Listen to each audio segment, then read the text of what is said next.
Datuk Haji Usman Musa. Yang Berhormat Datuk Haji Usman Musa selaku Ahli Dewan Negara. Yang berbahagia Tuan Haji Syed Hamid bin Syed Muhammad. Yang dihormati Cikgu Sazli selaku pengurusi padu. Yang berbahagia Dr. Hamzah bin Jaafar, penasihat padu.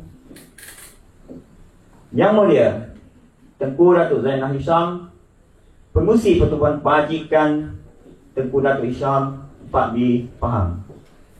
Yang berusaha Cikgu Tarmizi, Wakil Ahli Parlimen Temeloh. Yang Berhormat Adun Triang Leong Yomen. Tuan-tuan, puan-puan, hadirin hadirat yang saya hormati, Assalamualaikum warahmatullahi wabarakatuh. Di kesempatan pada petang ini, saya terlebih dahulu memohon jutaan ampun dan maaf andai kata di dalam saya mempromosikan, mengajarkan majlis pada petang ini banyak kata-kata saya yang mungkin terlepas, kerana saya adalah bukan di kalangan yang sepatutnya berada di sini untuk mengajarkan majlis yang besar seperti ini. Walaupun saya mengucapkan terima kasih di atas kesibukan Yang Berhormat Datuk Haji Usman Musa kerana sudi meluangkan masa pada petang ini untuk sama-sama mencurahkan idea beliau untuk kita sama-sama mengharungi politik semasa yang kita hadapi di masa ini. Untuk itu, saya dengan segala hormatnya mempersilakan yang berbahagia Cikgu Sazli untuk meneruskan program kita pada petang ini, kerana program ini adalah program dialog santai sahaja. Untuk itu saya dengan hormatnya mempersilakan.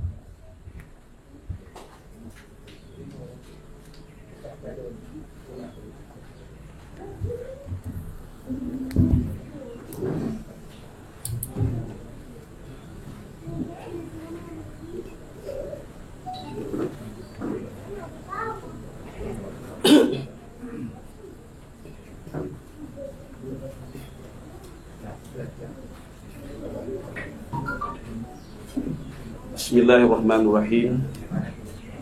Alhamdulillah Rabbil Alamin. Wassalatu wassalamu ala ashrafil anbiya wal mursalin wa ala alihi washabihi ajma'in. Rabbi israh li sadri wa yassir li amri wahlul 'uqdatam min lisani yafqahu qawli wa la hawla wa la quwwata illa billah. Assalamualaikum warahmatullahi wabarakatuh. Elok kita mulakan majlis ini dengan baca umur kitab Al-Fatihah. A'udzubillahi minasyaitonir rajim. Bismillahirrahmanirrahim. Alhamdulillahirabbil alamin, arrahmanir rahim, maliki yaumiddin. Iyyaka na'budu wa iyyaka nasta'in. Ihdinas siratal mustaqim. Shiratal ladzina an'amta 'alaihim ghairil maghdubi 'alaihim waladdallin. Yang berhormat Senator Datuk Haji Usman Musa, Ahli Dewan Negara yang juga Ketua Kawasan Parti Amanat Negara Kota Baru. Yang berbahagia Tuan Syed Hamid bin Syed Muhammad, pengurusi skuad Cana Negeri Pahang, Cana Rakyat Pahang, yang merupakan pengajar bersama dengan Persatuan Pendidikan dan Peduli Pahang, yang mana saya selaku pengurusinya pada waktu ini. Padu ini merupakan satu NGO yang menjadi, saya beri briefing paper lah, yang menjadi platform kepada segelintir ahli-ahli amanah, pengasas-pengasas amanah kawasan yang awal dulu, yang mana kami tewas dalam konvensyen pertengahan lalu. Jadi kami telah kehilangan platform, jadi kami menggunakan padulah untuk menyumbang kepada masyarakat. Jadi bersama padu beberapa NGO lain di kawasan yang telah memberi khidmat bakti kebajikan kepada masyarakat, seperti menolong masa banjir, kemiskinan, ibu tunggal, bapa tunggal, anak-anak yatim dan sebagainya di setiap kawasan. Di Maran kita ada, di Temerloh dan di Jerantut serta lain-lain lagi lah di semua kawasan. Yang berbahagia Dr. Hamzah bin Jaafar, mantan pengurusi amanah Negeri Pahang dululah. Sekarang ni dia dah berada di Keadilan, Parti Keadilan Rakyat. Heboh baru ni mengatakan Dr. Hamzah melompat parti. Sebenarnya saya difahamkan dia dipanggil oleh Tun, ya. Jadi bila Tun panggil, saya pun pergi kalau Tun panggil. Jadi pergilah, ya. Belum pergi ke keputusan, tiba-tiba nama dia keluar sebagai pengurusi pejuang. Saya pun terkejut juga. Jadi rupanya dia tak jadi ahli pun, ya. Jadi itulah keadaan dia, ya. Jadi Dr. Hamzah kekal masih di dalam PKR kerana amanah tak nak dia. Jadi dia pergi ke PKR. Ya, saya tak pasti Tengku Syam ada tak? Sebab saya tak kenal. Tak dapat adik? Sebab Tengku Syam berminat untuk adik, yang saya dimaklumkan. Tapi hari ini Tengku Syam tak dapat adik. Tengku Zainal Syam calon bebas Dun PAK Dun Sini baru ni, ya. Dan yang berusaha Cikgu Tarmizi selaku wakil ahli parlimen Temerloh, Datuk Wira Anwar Tahir, ya, turut hadir. Terima kasih Cikgu Tarmizi, dan juga kepada Yang Berhormat Adun Triang. Terima kasih Yang Berhormat hadir pada petang ni, ya, untuk sama-sama kita mendengar pandangan daripada seorang tokoh politik yang relevan sepanjang masa dan juga merupakan pakar strategis. Di zaman almarhum Tok Guru Ni Aziz dulu, Datuk Usam merupakan esko kanan yang merupakan strategis parti dan kerajaan yang mempunyai pandangan kadang-kadang itu berbeza daripada orang lain, dan punya maklumat yang banyak, yang mana bila kita melihat idea Datuk Usam ni agak ke depan sedikit. Jadi hari ini kita dapat berjumpa dengan Datuk Usam Musa. Jadi saya dengan segala hormat persilakan Datuk Usam tampil ke hadapan untuk kita mulakan dialog. Silakan Datuk. Silakan Muhammad.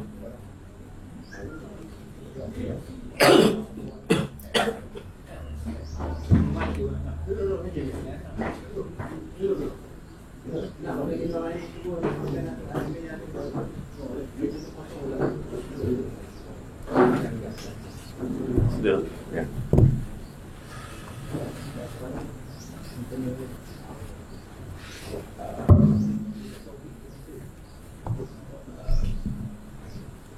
Kita bersyukur kepada Allah kerana Datuk Usam dalam kesibukan beliau dapat hadir pada petang ini, dan saya akan buka nanti dialog ini kepada penonton pertanyaan soalan terulang, soalan apa, dan sebulan Datuk Usam nak jawab atau tidak. Itu hak dia. Jadi saya nak mulakan satu soalan warm-up lah. Soalan yang mungkin tuan-tuan tak berapa minat, tapi sebagai warm-up question tu saya nak lontarkan satu soalan permulaan. Datuk, dalam Facebook atau page Datuk ada banyak menulis tentang benih untuk kehidupan, seeds of living. Datuk tulis tentang Karabau, saya pun tak tahu benda Karabau ni. Ya, Datuk tulis tentang Garden of Salman, anggur Jepun. Dan yang paling saya tertarik, Datuk memberi pandangan tentang pucuk keledek. Jadi sebenarnya apa mesej yang Datuk nak sampaikan kepada khalayak bila Datuk menulis benda ini di Facebook atau page, dan apa harapan Datuk terhadap bidang pertanian, teknologi pertanian di Malaysia? Misalnya soalan pertama. Assalamualaikum dan selamat petang. Bismillah, alhamdulillah, wassalatu wassalamu ala rasulullah. Saudara Cikgu Syazli, tetamu-tetamu, saya tak bilang satu-satulah, Tuan Syed dan YB Triang dan Cik Leong, Dr. Hamzah, Cikgu Tarmizi, hadirin hadirat, rakan-rakan sekalian. Lebih dulu saya ucap terima kasih dan syukur alhamdulillah dapat bersama pada petang ini.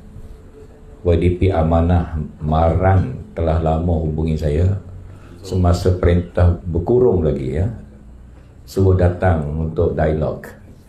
Jadi pada masa itu rentas negeri tidak diizinkan, ya. Semua orang kena berkurung dan kita masih dalam keadaan pandemik. Saya dapat datang selepas perintah rentah negeri diizinkan. Dan soalan moderator kita yang pertama tentang posting saya yang berkaitan dengan hal-hal benih, ya, hal-hal benih, dan bukan hal benih politik, ya, benih pertanian. Jadi dia tanya sebab apa saya tulis hal benih. Yang pertama, saya ucap tahniah kerana saudara-saudari ada NGO tersendiri, dan saya kira NGO ini boleh kita gunakan untuk program benih di negeri Pahang, ya. Baik benih untuk petani biasa yang miskin atau benih untuk kekayaan baru bagi petani-petani yang lebih canggih. Industri benih dunia sangat besar, ya. Saya tak ingat berapa bilion Amerika. Saya ingat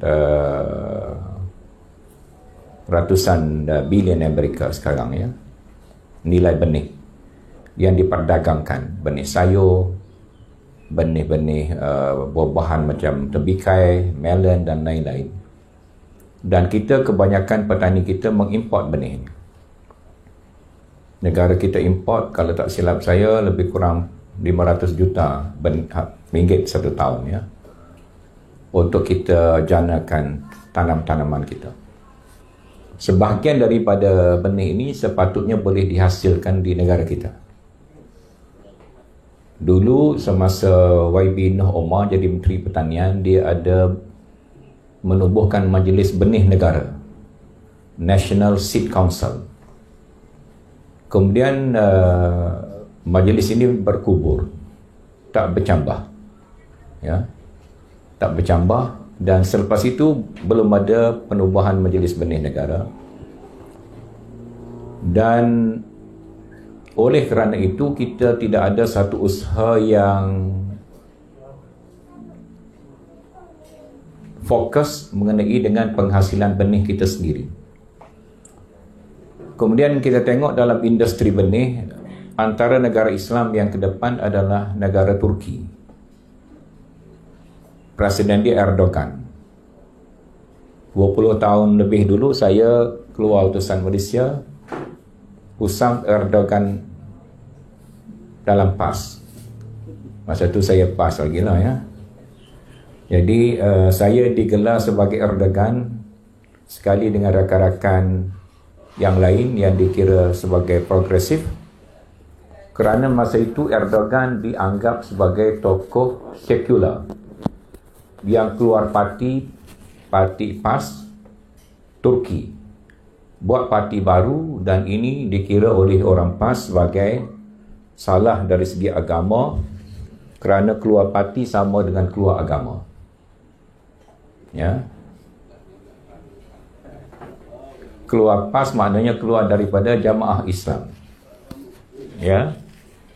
Nak mati dalam Islam, kena mati dalam PAS. Itu pegangan setengah orang PAS.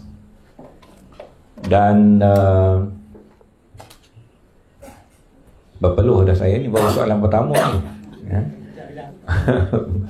Baik.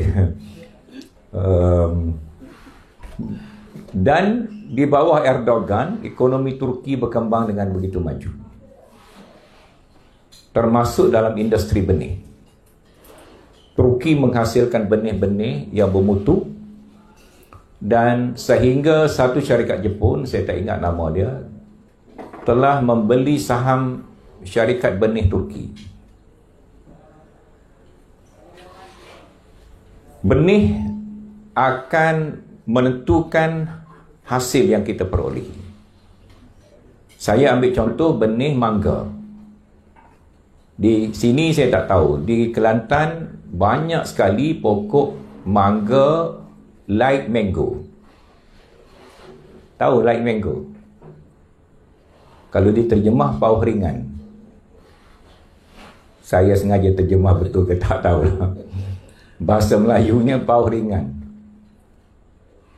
Tiap-tiap rumah Ada pokok paruh ringan kerana dia tumbuh dengan sendiri. Musim buah macam ini, dalam sebulan lagi dia akan masak, biasanya akan gugur macam tu saja.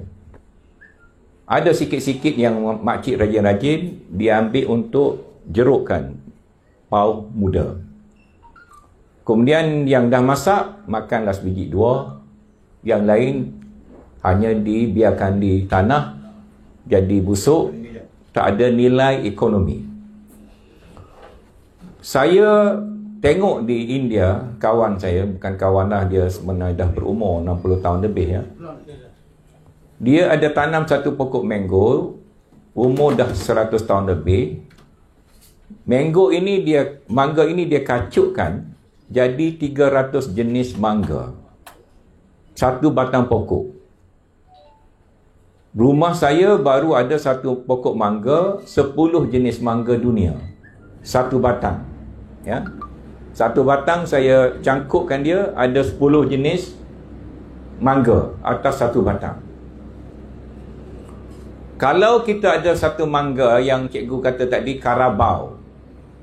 Carabao, saudara Google dalam Guinness World Book of Record 1995. Carabao tu kerbau lah dalam bahasa Tagalog. Bahasa Melayu kerbau, bahasa Tagalog Carabao. Mangga Carabao Filipina ni kemanisan yang paling tinggi di dunia. Dia paling manis. Masuk dalam rekod dunia. Atau mangga Jepun. Mangga Jepun, egg of the sun. Ya, telur matahari. Kerana buah dia merah macam matahari. InsyaAllah kalau musim di Isetan KLCC dia ada jual RM120 satu biji. Bayangkan dengan light mango kita tadi, ya, paruh ringan kita tadi buang, paruh Jepun RM120 satu biji. Jadi apa yang kita boleh buat? Kita kena bawa benih-benih mangga yang bercita rasa tinggi ini atau specialty mango ke Malaysia, biarkan dia. Orang kampung nanti jangan tebang pokok mangga ringan tadi. Dia hanya cari orang, cangkukkan dia. Potong dia sikit, bagi dia tumbuh tunas, cangkukkan dia. Atau cangkukkan di hujung ranting atau dahan-dahan dia. Jadi kita akan ada mangga berkualiti tinggi yang harganya lebih baik daripada mangga pokok yang harga rendah tadi. Ini perbezaan kerana benih. Rakyat boleh naik pendapatan dengan benih yang lebih baik. Itu mesej saya. Ya. Tapi bukan semua orang nak tanam mangga. Ada setengah orang nak tanam durian. Saudara di Pahang ini, semasa Tun Mahathir belum jadi Perdana Menteri, dia pergi ke Kelantan. Saya mengiring dia sebelum Dr. Hamzah masuk berjuang, ya. Sekejap. Dr. Hamzah tak masuk, tapi dia anugerahkan sekejap jawatan tu. Dia dah dilantik, dia tarik balik. Kalau saya pegang terus dah. Baik. Masa tu saya beritahu Tun Dr. Mahathir macam mana cara yang cepat boleh tolong naikkan ekonomi orang Melayu luar bandar. Satunya adalah memodernkan dusun dia dengan benih-benih yang berkualiti tinggi. Saya beri contoh, rakan-rakan saya orang Cina, Tionghoa di Raub. Saya ada kawan-kawan classmate dan roommate dekat universiti dulu. Ya. Dia ada kebun durian Musang King di Raub. Kebun dia 1 ekar sampai setengah juta orang nak beli kebun dia. Ya. Kerana ada Musang King yang rasanya sedap, harganya mahal. Kita ambil highway daripada Raub pergi Jerantut. Tak sampai 1 jam kita sudah sampai ke Jerantut kerana ada highway. Ya. Zaman dulu-dulu kita pergi ceramah di Jerantut. Zaman sekarang ada highway, dulu tak ada highway. Tanah-tanah di Jerantut tak sampai 50,000 1 ekar. Tanah dusun, ya. Tanah dusun Musang King diraup 1,5 juta 1 ekar. Apa yang membezakan dia? Yang membezakan dia, benih durian yang ada di Raup adalah Musang King. Benih durian yang ada di Jerantut, tanah orang Melayu itu adalah durian untuk buat tempoyak, ya. Tempoyak pun mahal juga, ya. Kalau ekspor ke China, kita promosi baik-baik, harga tempoyak boleh naik. Sekarang orang Cina tak tahu makan tempoyak lagi di China, dia baru tahu makan Musang King.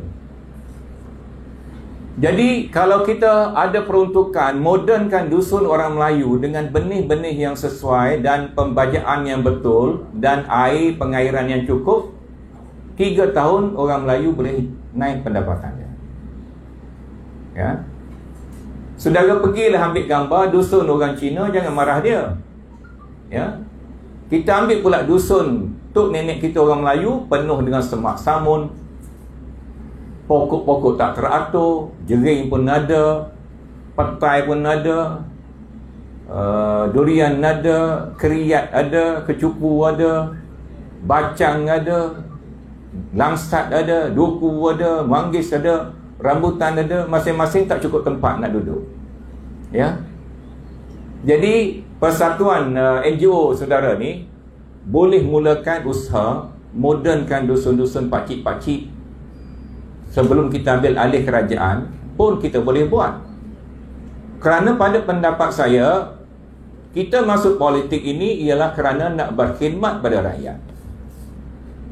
Berkhidmat pada rakyat, saya nampak tak semestinya melalui politik semata-mata. Ya, saya bukan nak suruh tinggal politik.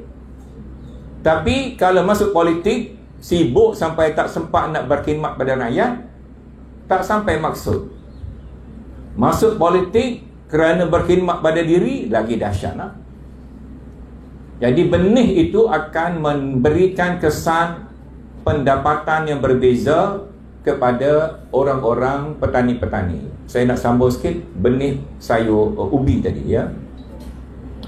Benih ubi ni kita tengok di Jepun, ya. Saya tulis dalam Facebook saya di Jepun. Jepun adalah antara pengeluar ubi keledek yang terbesar di dunia. Tanah di Jepun ni sangat mahal. Kalau saudara pernah pergi ke Jepun, tak ada 1 inci tanah yang tinggal kosong. Tepi rumah ke, tepi sawah ke, tepi lebuh raya ke, tepi supermarket, mesti ada pokok-pokok yang ditanam. Tetapi kenapa orang Jepun tanam ubi? Kerana pasaran dunia yang besar. Dan ubi Jepun, kalau kita di Kuala Lumpur, RM45 1 kilo. Ubi kita di Bacok lebih kurang di ladang RM3.70 1 kilo saja. Ya. Kenapa ubi Jepun ni mahal? Kerana rasa dia sedap. Ya. Ubi kita ni kurang mahal, kita sendiri pun susah rasa nak makan, ya. Terpaksa makan lah. Jadi kalau benih ubi pun akan menentukan harga ubi, saudara bayangkanlah. Ya, benih-benih yang lain. Benih ubi sekarang bukan susah.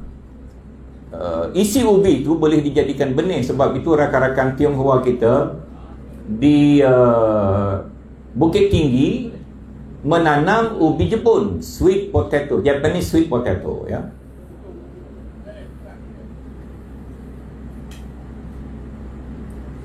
Tumbuh juga ubi itu di sini, ya. Dan satu lagi ubi yang paling manis setakat yang saya tahu ialah ubi Cik Lembu, ya. Cik Lembu. Saya bubuh cik tu pasal nak mudah ingat. Di Bandung, Indonesia. Ubi ni paling manis, lebih manis daripada ubi Jepun. Dalam satu buku disebut ubi Jepun pun asalnya daripada Cik Lembu juga. Tapi ubi Jepun ditanam di Jepun tak boleh potong manis ubi Cik Lembu. Kenapa? Kerana dalam tanah di Bandung itu, tempat tanam ubi, ada 2 bakteria. Bakteria ni saudara tahulah, dia kecil duduk dalam tanah, tapi dia hidup, living things. Nama dia Rhizosphaera dan Endophyte. Kerana 2 makhluk ini duduk dalam tanah, membajakan tanah di situ, ubi tu jadi sangat manis sehingga bila kita bakar dia, ada lapisan madu dalam ubi tu. Satu-satunya ubi dalam dunia, bila kita bakar ada lapisan madu. Saya baca dalam Facebook, ada satu orang dia beli ubi Indonesia, dia rebus. Lepas tu dia kata tak ada, tak manis macam madu. Dia salah masak ya. Ubi Indonesia ni hanya patut dibakar, di bake ya, baru layer madu dia keluar. Saya bawa balik 2 bakteria ini. Saya beri kepada Universiti Melaya, saya biarkan dia, dan hari 12 hari bulan ini saya akan rasmikan satu kolah bakteria di Bacok. Saya buat satu kolah besar, saya lepas bakteria itu dengan makanan yang cukup. Makanan dia adalah gula molais dan 1-2 perkara lagi, campur air yang bersih, iaitu air daripada perigi atau air hujan. Tak boleh campur air Kelantan secara berhad. Maksud saya air yang ada klorin tak boleh ya. Air yang tak ada air klorin masuk, barulah bakteria ni hidup. Orang kampung boleh ambil free bakteria ni. Saudara pun boleh buat sini ya. Belanja murah aja, tangki RM400 lebih yang besar. Mikrob saya bagi free ya. Lepas tu dah ada mikrob, dia boleh biar. Orang kampung datang, ambil satu cebok, satu botol, campur dengan air biasa, siram ya. Kemudian saya bagikan benih ubi keledek daripada Jepun, Cilembu dan Taiwan. Kenapa pula Datuk Usam Taiwan? Benih daripada Taiwan ini, pucuk dia sangat sedap dimasak goreng garlic ya. Dan kalau saudara guna NGO saudara, kempen semua kedai-kedai makan adakan menu pucuk ubi goreng garlic. Orang kampung boleh supply pucuk ubi. Jadi saya berikan guni kosong, sabut kelapa, tai ayam atau tai lembu, dan sekam. Letak dalam guni, tebukkan guni kiri kanan atas, letakkan benih ubi. Dia akan keluar ubi, daun ubi yang subur. 3 bulan setengah saudara boleh belah guni ini, dapat jual hasil ubi. Jadi ini untuk orang kampung ya, orang kampung. Benih dari Turki tadi saya telah order, insya-Allah hari Isnin ini sampai. Saya akan mulakan satu kebun jagung di lembah Sungai Kelantan dengan benih dari Turki sebagai percubaan, dan melon dan watermelon dari Turki.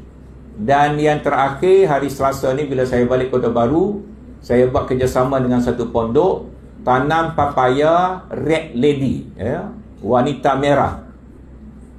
Kerana papaya Red Lady ni paling manis, paling harum dan sangat enak ya.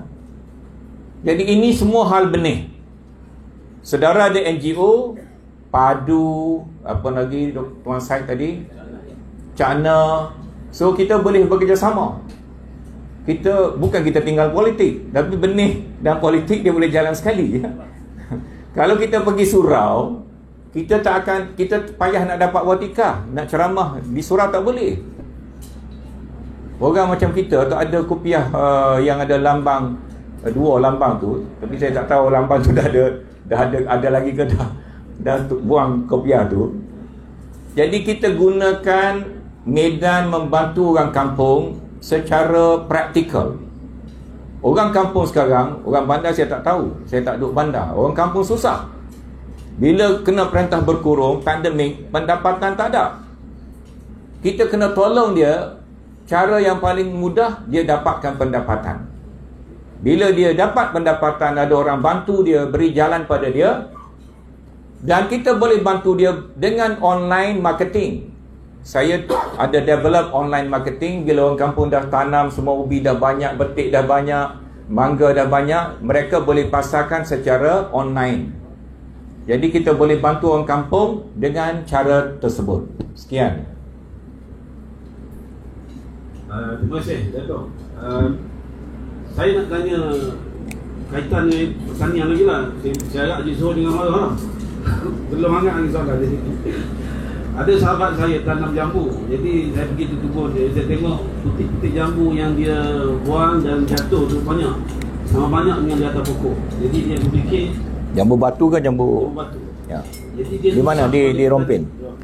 Susah sebagai petani miskin kecil ni, dia nak dapat satu research untuk menjadikan produk, varietiskan produk kebun dia tu. Jadi apa masalah teknologi pertanian atau R&D di negara kita tu, berbanding dengan Filipina dan Thailand dan Indonesia? Ulas itu. Baik. Saya mencadangkan supaya ada exchange, agro exchange, ya, pertukaran petani, ya. Semasa saya jadi pengurusi kadar, saya dah pun mengatur pertukaran dengan satu universiti di Jepun, University Tottori, ya. Di mana University Tottori ini kejayaan dia antara lain dia mengeluarkan satu benih buah lai ataupun buah pear, 21st century pear, ya. Buah lai 21st century ini sangat manis. Buah dia besar. Bila dah orang Jepun pakat tanam, banyak buah ni berlambak-lambak. Mereka menghasilkan satu formula, buah yang dah nak busuk, buah yang muda di mesin dijadikan paste. Dijadikan paste, bukan jus, ya. Paste. Dan paste ini pula boleh digunakan untuk kek, untuk kuih.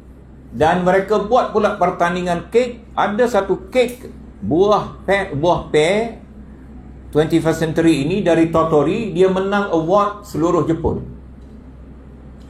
Dan sekarang dia jual kek dia dengan sangat laris. Pergi supermarket mana pun mesti ada kek daripada paste buah pear. Ini adalah kreativiti, inovasi, ya. Jadi kita boleh mulakan apa benda pun, kita boleh start, ya. Macam pokok ubi kayu. Kalau kita tunggu ubi kayu untuk ada hasil, agak lambat. Saya guna pucuk ubi kayu, saya jeruk dengan molais dan mikrob, saya bagi makan lembu saya, ya. Saudara pun boleh buat. Saya cuba saja dulu. Saya cuba, saya test. Kambing saya makan tak kembung, tak mati. Lepas tu saya baca kertas-kertas, saya bagi lembu saya makan. Saya tanam kopi. Kopi ni dia suka shade, dia sukakan teduh. Kalau saudara tanam kopi Arabica, dia mudah mati di Malaysia. Saudara kena tanam kopi Liberica, ya. Kopi Liberica ni ada dihasilkan oleh Mardi di Keluang, Johor. Saudara boleh ambil dengan Mardi, beli dengan dia sikit, beri pada orang kampung. 1 tahun setengah dia sudah berbuah. Saya gunakan daun kopi ni bagi lembu saya makan, ya. Saya nak cerita kepada saudara, inovasi kita boleh buat sendiri. Kita tak mesti tunggu research orang. Kita research tu satu hal lah. Saya tak nak komen, nanti dia masuk politik sikit, ya. Saya nak komen dari segi inovasi. Jadi inovasi ini kena digalakkan. Kita ada NGO ini, insya-Allah kita boleh buat hadiah inovatif. Hadiah dia mula-mula ni mungkin kecil, tetapi kita nak galakkan orang tu ada inovasi dia, ya. Dari segi benih, dari segi tadi buah jambu. Buah jambu itu di Rompin Cik Soh, ya. Cik Soh, saya dah cadangkan dia tanam setengah pokok jambu ni dalam bakul yang besar. Jual dia sebagai pokok hiasan, ya. Jambu batu. Jadi buah yang gugur ini sebenarnya kalau kita tengok di Taiwan, di China, di Jepun, mereka jadikan macam asam, ya. Macam asam. Dia keringkan, dia jeruk, dia keringkan. Dan industri asam ini di Thailand baik, di Jepun baik, di Taiwan baik, sangat, di Korea sangat besar industri dia. Baru ni 2-3 seminggu lepas saya pergi rumah kawan saya, dia tanam 40 pokok mangga. Pokok mangga ni Tuhan dah jadikan, semua buah Tuhan dah jadikan. Buah durian pun macam tu. Bukan semua buah lekat sampai dia masak. Allah dah jadikan mula-mula bunga dia banyak, butik dia banyak, dia gugur separuh, tinggal separuh. Bila dia matang sikit, kita kena buang suku, tinggal lagi suku. Baru buah dia besar, high quality. Yang gugur tadi, kita boleh proses dia jadi macam-macam bentuk, value added atau tambah nilai, ya. Jadi kawan saya yang ada mangga ni, dia kutip butik mangga tadi dengan isteri dia petang, dia upah orang, jerukkan dia jual.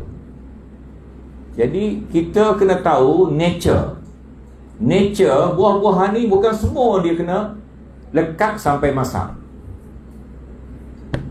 Jadi dunia pertanian ini adalah dunia yang luas untuk kita membantu petani-petani orang kampung meningkatkan pendapatan mereka. Kalau kita ada ilmu tentang jeruk tadi, kita boleh ajar. Saya beri grant kepada satu makcik di Tumpat, kerana dia saya tengok sangat rajin buat jeruk mangga.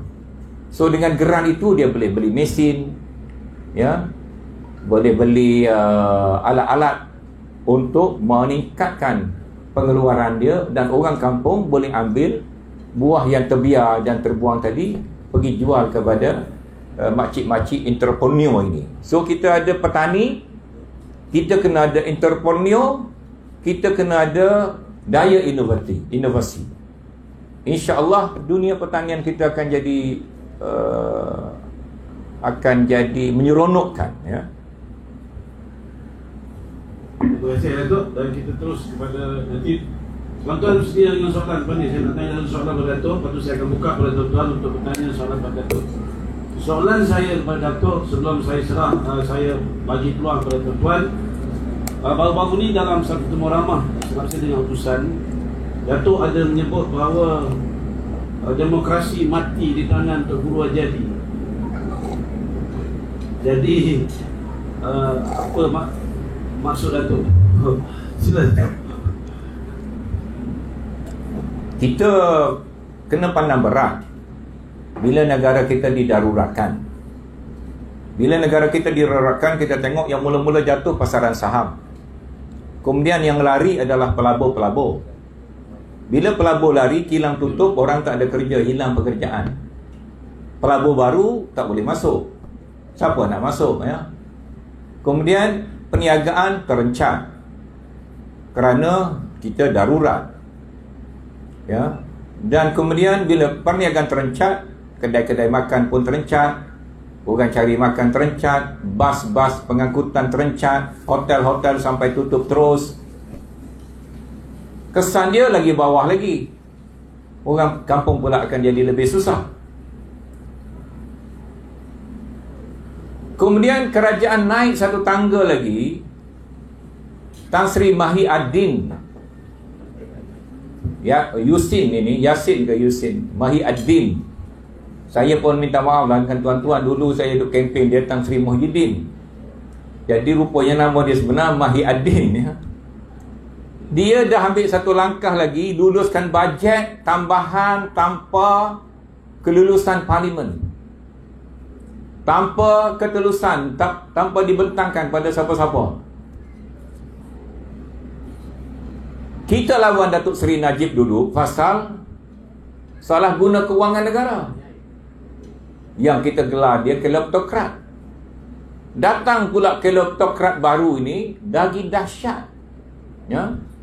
Dulu 1MDB ada juga laporan audit dia sikit-sikit. Ini sekarang dengan adanya kuasa meluluskan belanjawan tambahan tanpa melalui apa-apa proses, maka duit negara sudah jadi duit Tan Sri Mahi Ad-Din, ya. Duit kita dah jadi duit Tan Sri Mahi Ad-Din. Duit Tuan yang di Pertuan Agong dah jadi duit Mahi Ad-Din.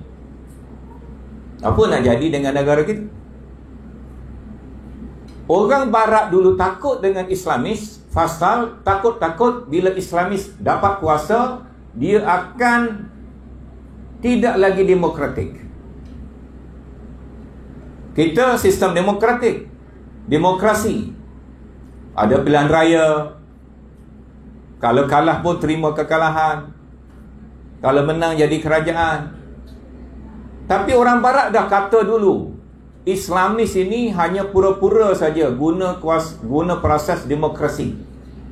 Kalau mereka dapat kuasa, mereka akan hapuskan demokrasi.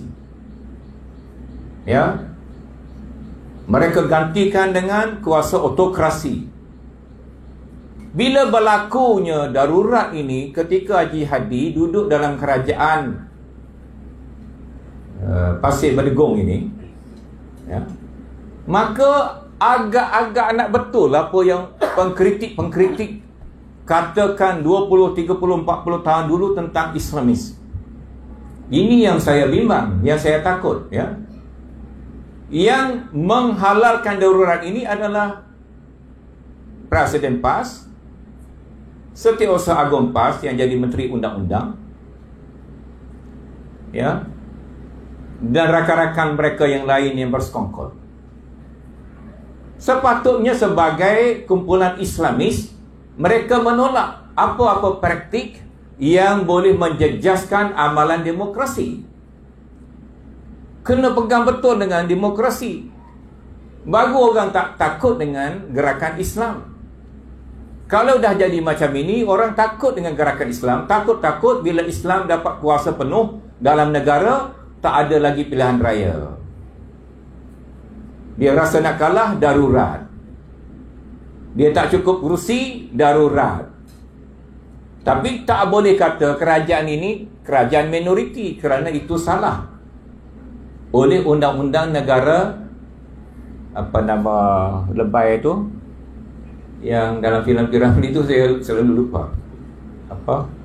Menteri apa nama? Menteri Agama, Menteri, ya? Menteri nikah kahwin tu, ya. Jadi ini merosakkan imej Islam, imej gerakan Islam di seluruh dunia. Jadi sebab itu saya kata, jangan sambung lagi darurat ini. Kalau boleh tamatkan cepat, ya. Takut-takut dia sambung lepas bulan 8. Pasal Sarawak bulan Jun dia akan cukup tempoh. Bila tamat darurat, pilihan raya terpaksa diadakan di Sarawak.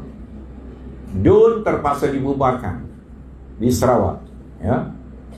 Takut-takut dia tengok Sarawak ni apa ada masalah, maka dia sambung darurat lagi, nayalah kita, ya. Bila dia sudah mendaruratkan, satu lagi masalah, dia menghalalkan pula tindakan itu. Kononnya ini adalah sesuai dengan Islam. Yang menentang ini apa dia kata hari itu, yang menentang darurat ni apa dia, saya lupa. Dia ada hukum pula siapa yang menolak darurat. Pengerusi saja tanya ni. Okey, saya buka soalan kepada tuan-tuan. Ada soalan, silakan. Boleh guna mic yang pada saya. Sila. Tanyalah apa soalan. Kalau tak ada, saya kena tanya dulu. Tuan-tuan tolong fikirkan soalan, ya? Okey, baik. Kita teruskan dulu dengan soalan seterusnya kepada Datuk Husam, ya? Jadi baru-baru ni jugalah ada dulu presiden sebuah parti itu dia kata dia setuju undi bawah 18. Sekarang dia U-turn. Jadi apa dia punya risiko ataupun implikasi dalam PLU, Datuk? Adakah menguntungkan PH ataupun menguntungkan PN dalam hal ini? Sebab jadi dia dulu dia sokong, jadi tak sokong, jadi lagi ni. Allah Alam di sini. Saya nak tanya tuan-tuan, siapa sokong 18 boleh mengundi? Angkat tangan. Yang tak sokong 2 orang. Jadi apa sebab tak sokong tu? Sila. Tak sokong 18 mengundi. Sokong juga. Okey, semua sokong 18 mengundi. Baik. Yang pertama, semasa usul ini dibawa di Parlimen, akta ataupun usul ini dibawa di Parlimen, PAS menyokong dengan syarat, katanya. Syarat ni pun kita dengan kemudian dah ni, syaratnya ialah mesti matang. Yang kedua, mesti ada pendidikan supaya jadi matang. Baik. Sekarang ni PAS dalam kerajaan. Kalau tak matang juga, salah siapa? Ya? Pilihan raya 2 tahun setengah lagi. Kalau kata kerana pendidikan belum ada, boleh buat lagi pendidikan untuk matangkan dalam masa 2 tahun ni. Pilihan raya tak cukup tempoh lagi. Jadi kalau syarat itu matang dan ada pendidikan supaya dia boleh matang, buatlah pendidikan sekarang. Kenapa tolak siang-siang? Buat pendidikan dulu 2 tahun, tengok matang ke tak matang. Kalau matang, bagi dia undi. Tetapi matang ni bila?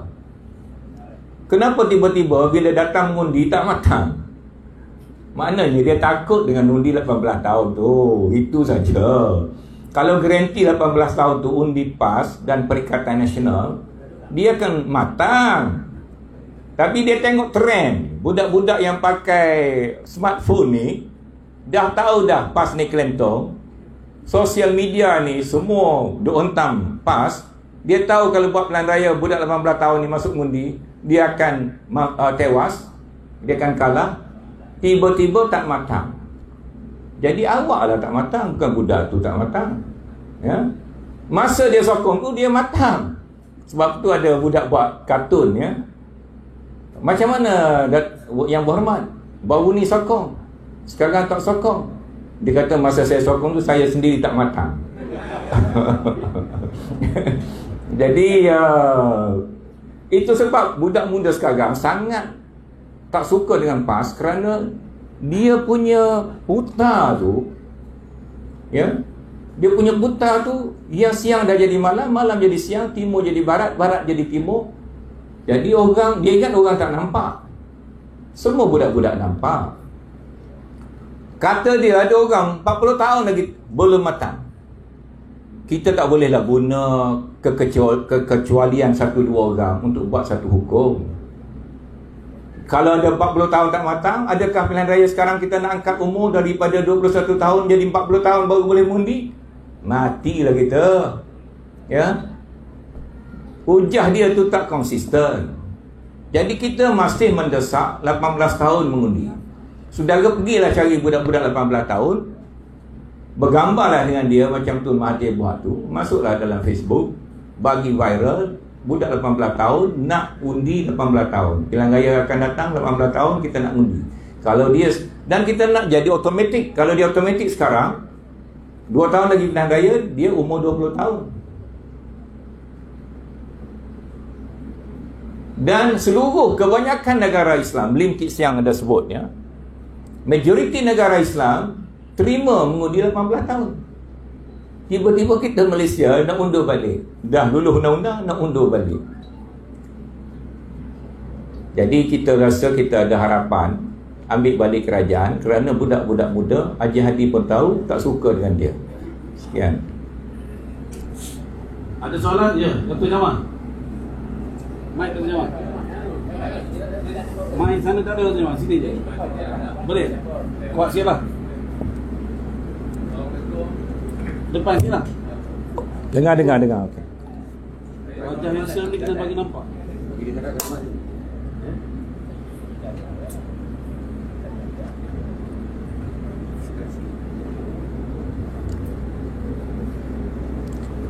Assalamualaikum warahmatullahi wabarakatuh dan selamat datang. Saya sebelum saya nak tanya soalan pada YB Datuk, ada juga Haji Hadi sebut, dia kata dalam parlimen dulu dia pernah bawa, PAS pernah sokong salah satu daripada undi 18 tahun, dia setuju calon untuk Dewan Pertanian Negeri dan calon pilihan raya pun dia kata dia mencadangkan supaya umur 18. So tiba-tiba dia tak setuju pula. Itu yang kita dengar lah kan. Ya. Okey, soalan yang saya nak tanya, berdasarkan yang saya baca, yang saya kaji, saya tengok hari ini penerimaan kepada kerajaan PN ni sangat terubah. Kalau kita tengok kajian-kajian tu, dan PH ni kedudukan dia melonjak. Tak tahulah kajian sedang mana kan kita baca tu. Tapi saya nak fokus kepada negeri-negeri yang dimenangi oleh PAS sekarang, khususnya di Kelantan. Berdasarkan kepada pengamatan yang berhormat Datuk, adakah Kelantan ini pada pilihan raya yang akan datang ni, mereka boleh mengekalkan kuasa, ataupun rakyat di Kelantan itu akan memberi peluang kepada parti lain untuk mentadbir Kelantan, Terengganu dan juga Kedah? Setakat dulu. Terima kasih. Bab Kelantan ni saya tak suka bising sangat ya. Saya ambil cadangan Sun Tzu dalam seni peperangan ya. Kalau kamu duduk dekat, kamu kata kamu duduk jauh. Kalau kamu duduk jauh, kamu kata kamu duduk dekat. Jadi saya kata sekarang saya masih duduk jauh lagi. Ya, jadi korang PAS di Kelantan tak payah bimbang, bolehlah tidur dulu, tak payah buat apa-apa. Ya. Jadi kalau saya komen lebih nanti dia terbangun, susah saya pula ya. Boleh doktor macam tu? Ada pun negeri-negeri lain tu saya boleh komen sikit lah. Macam Terengganu. Kita ada tengok ada satu songkok. Ada songkok putih ataupun kopiah. Ada lambang UMNO, ada lambang PAS. Siapa beli songkok ini pada masa tu sangat bertuah lah ya. Kerana katanya kalau semayang pakai songkok ni pahala lebih ya. Berapa kali ganda saya tak tahulah ya. Jadi orang macam saya ni tak boleh beli, pasal kita amanah. Teringin nak beli pun tak boleh belilah. Jadi pahala macam biasa lah, tak boleh lebih. Pada masa itu, pada masa sekarang, songkok tu dilarang dijual. Kerana UMNO Terengganu, dia dah buat keputusan, dia nak berlawan dengan PAS. Macam mana nak pakai songkok macam tu? Ya. Dan adakah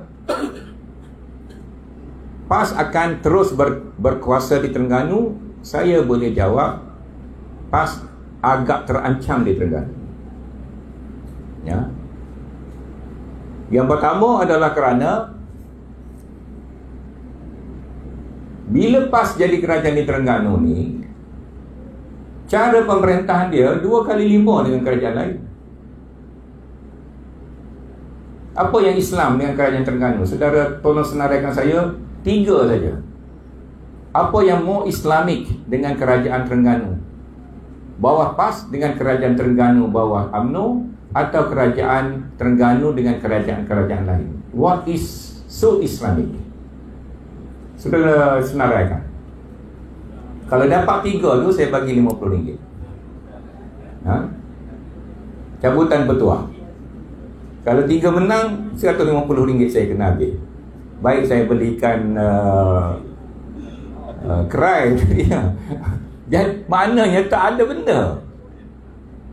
Apa yang kita rasa Islamiknya Terengganu ni, sehingga kita pun rasa nak jadi rakyat Terengganu, nak suruh Malaysia pun jadi macam Terengganu. Ruginya kita lambat pun di PAS. Macam ni PAS Terengganu begitu baik sekali, menteri besar dia potong gaji, kereta pun kereta kecil saja, rakyat dia bertambah senang, tak ada lagi orang miskin, semua pelajar dia dapat beasiswa, yang tak ada rumah dapat rumah, nelayan-nelayan kecil dapat bot-bot yang canggih, yang bot dia mesin enjin rosak ditukar baru, pukat-pukat mereka ditambah. Apa dia yang so Islamik ya? Hubungan dia dengan raja menjadi lebih baik. cara-cara dia menganugerahkan lombong-lombong. Terengganu pun dia ada rare earth, bumi nadir, ya.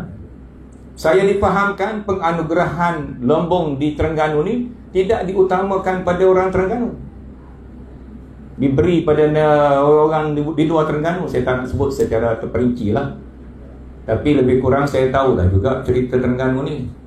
Janganlah Menteri Besar Terengganu ingat kita tak tahu sikit pun hal Terengganu, ya.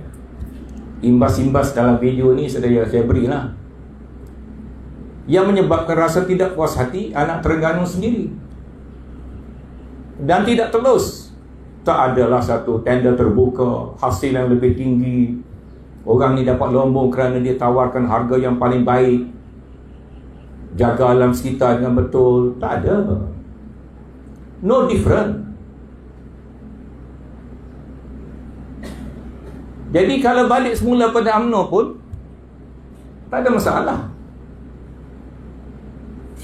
Tapi kita pakatan pun kena ada peluang lah.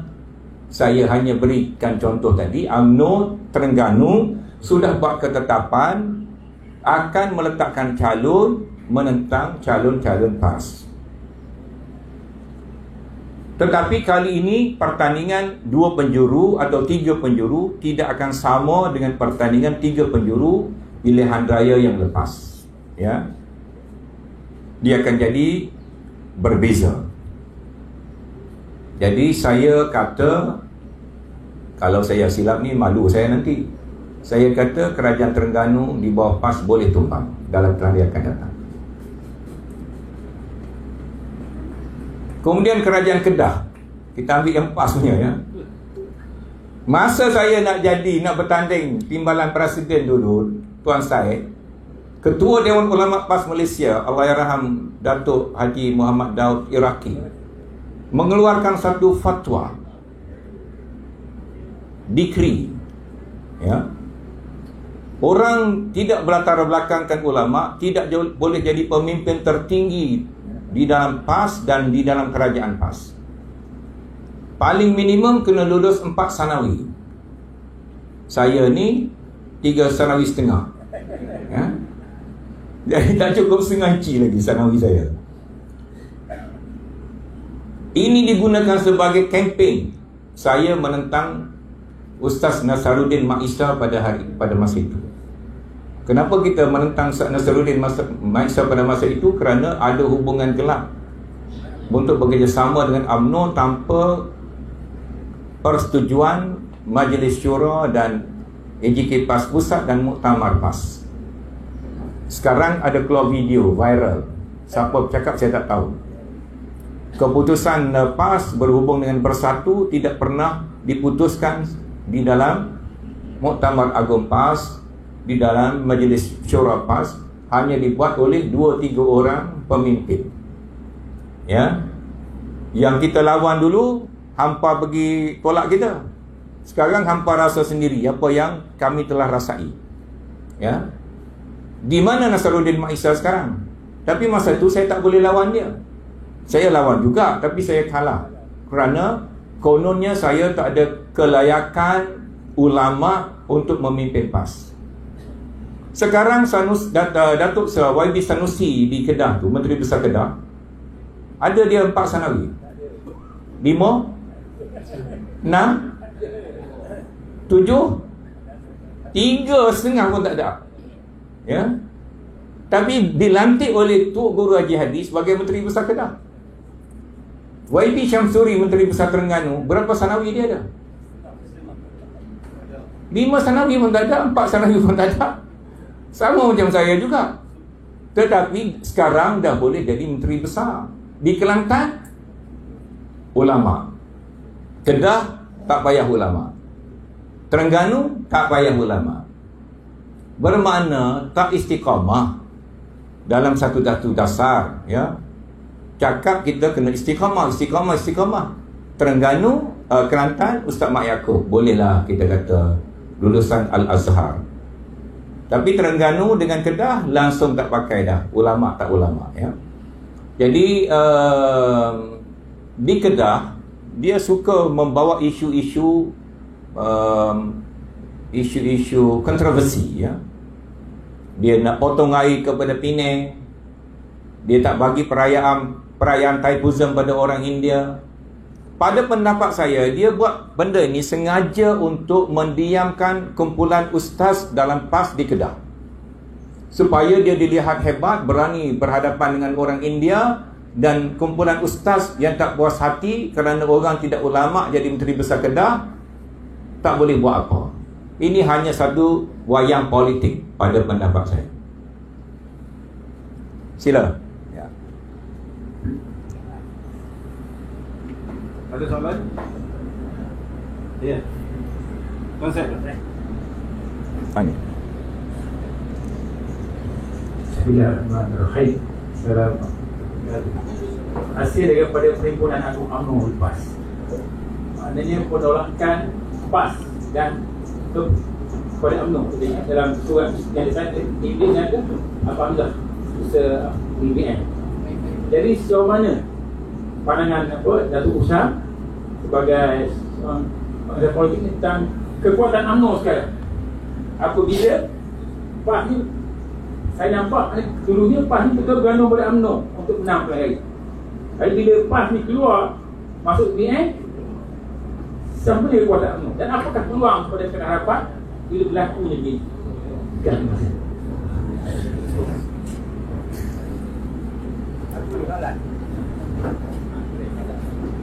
Tuan, ya. Soalan lain ke soalan sama? Lain, saya bayar Tuan Syed dulu. Bayar satu-satu. Cashier penuh hari. Apa nama ni, Tuan Syed ni dia sendiri dah boleh jawab soalan tu.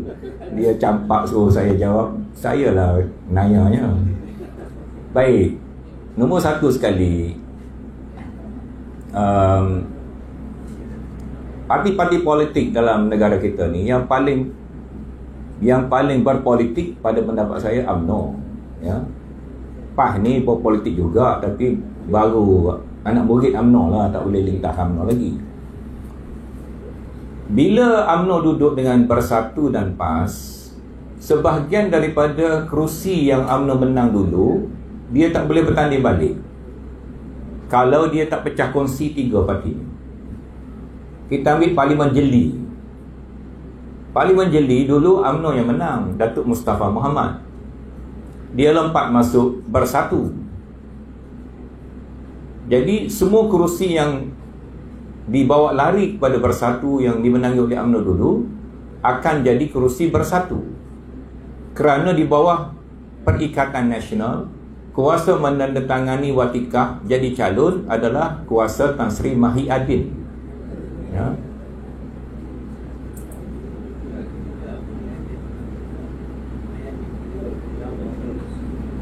Jadi bermakna kerusi UMNO akan jadi lebih sikit daripada yang dia menang baru ni. Kerusi macam Hamzah Zainuddin tak boleh dia lawan balik. UMNO ni dia nak kerusi sikit ke nak kerusi banyak? Ada ke orang masuk politik nak kerusi sikit? Orang PAS yang kita kira alim, dia kelaskan diri dia, orang lain macam syaitan, dia saja macam malaikat pun bak kerusi, tak boleh bagi orang, ya. Jadi bila UMNO nak kerusi lebih, dia kena keluar daripada Perikatan Nasional. Sebab tu dia kata UMNO nak kuatkan Muafakat Nasional. Di bawah Muafakat Nasional yang akan tanda tangan watikah jadi calon adalah Zahid Hamidi. Kalau dia boleh tanda tangan watikah jadi calon, dia boleh letak calon UMNO lawan calon Bersatu. Mungkin dia boleh menang balik kerana itu adalah kubu kuat UMNO dulu. Matilah Bersatu, ya. PAS ni pula, dia orang baik kan. Dia kena jaga kepentingan dua-dua sahabat dia. Dia kata dia boleh main 2 kolam. Saya berkata itu bukan kolam, itu 2 alam, ya. 2 alam ni kalau hukum agama tak boleh makan. Bukan kita nak sembelih dia, tapi tak boleh makan 2 alam ni, ya. Tak ada pendirian. Ke sana pun boleh, ke sini pun boleh.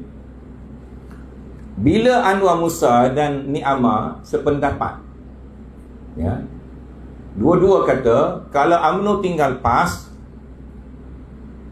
kesian UMNO akan kalah. Ya, ini kata Anwar Musa. Dan Ni'amah pun sokong, kalau UMNO tinggal PAS, UMNO akan kalah. Adakah PAS begitu sayang kepada UMNO sehingga dia takut UMNO hilang kursi?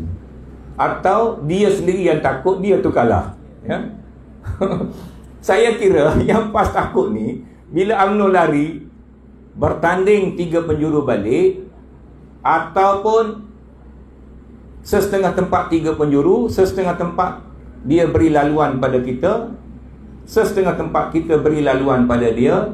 Tengok keadaan yang sesuai. Yang mula-mula akan hilang kerusi adalah Bersatu, yang kedua akan hilang kerusi adalah PAS. PAS akan hilang sekurang-kurangnya 8 kerusi parlimen. Saya ambil macam seat di Kedah.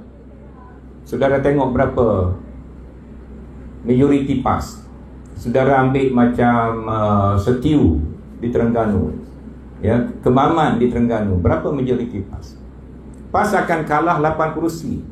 Jadi saya nak cerita dalam live ini, orang UMNO jangan takut tinggalkan PAS. Bukan saya nak suruh tinggal, tapi kalau nak tinggal PAS kerana kata kononnya UMNO akan banyak hilang kerusi, tak betul.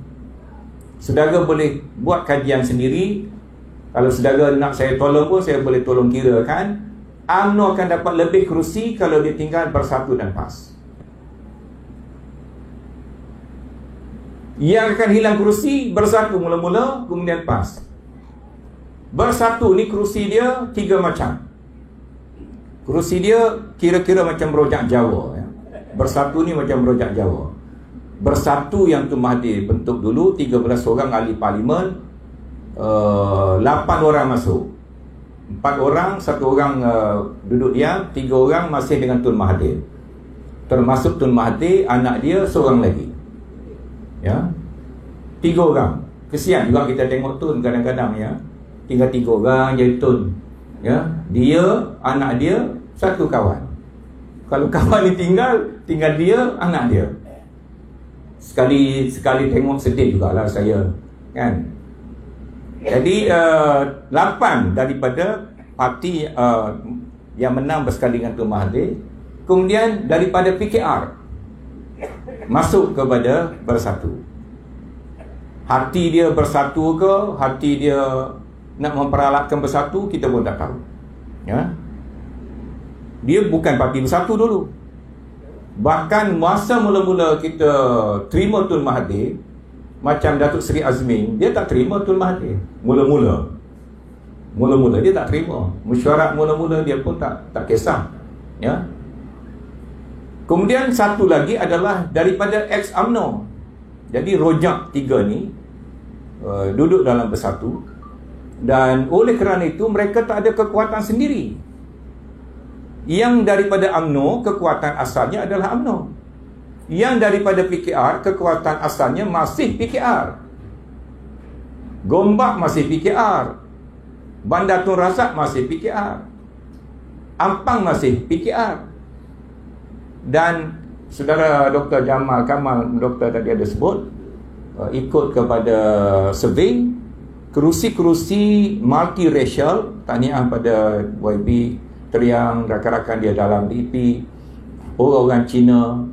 Saya cemburu dengan orang Cina dan orang India, kerana prinsip moral dia lebih teguh daripada kita orang Melayu. Dia tahu bahawa kerajaan yang dibentuk ini adalah kerajaan pengkhianat. Ia mengkhianati mandat rakyat secara demokratik. Ini yang Haji Hadi tak jumpa dalam kitab. Ya. Kitab Tunggu Haji Hadi tertinggal satu bab. Siapa pergi cabut bab tu saya tak tahu. Ya. Buka-buka muka surat tu tak ada. Boleh ambil kerajaan secara haram macam ni. Kitab yang kita baca tak boleh.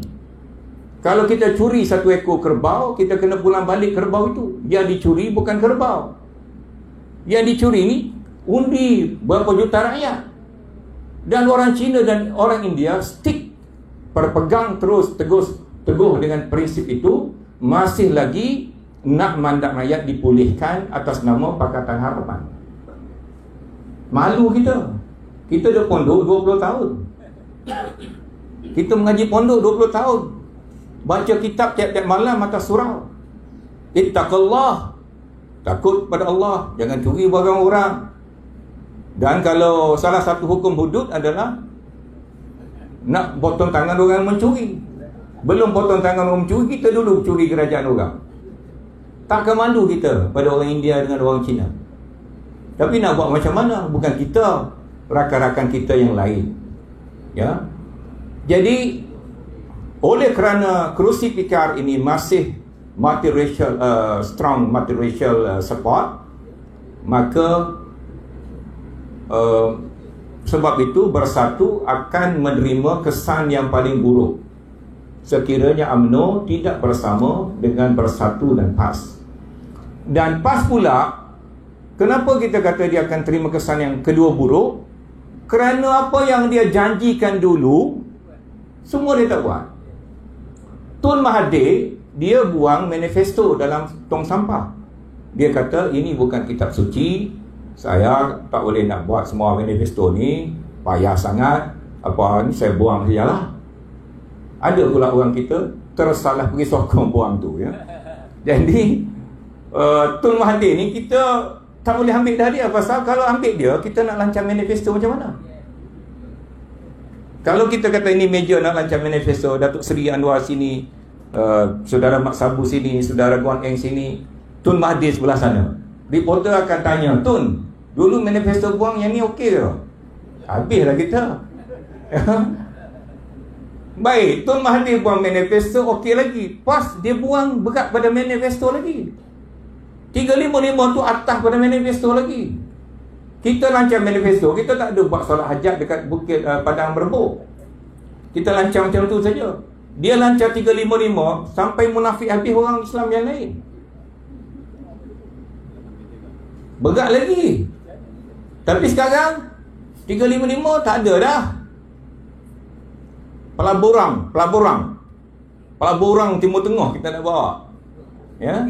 355 tepi. Jadi macam mana orang nak tambah sokongan pada PAS? Itu baru janji, prestasi, performance.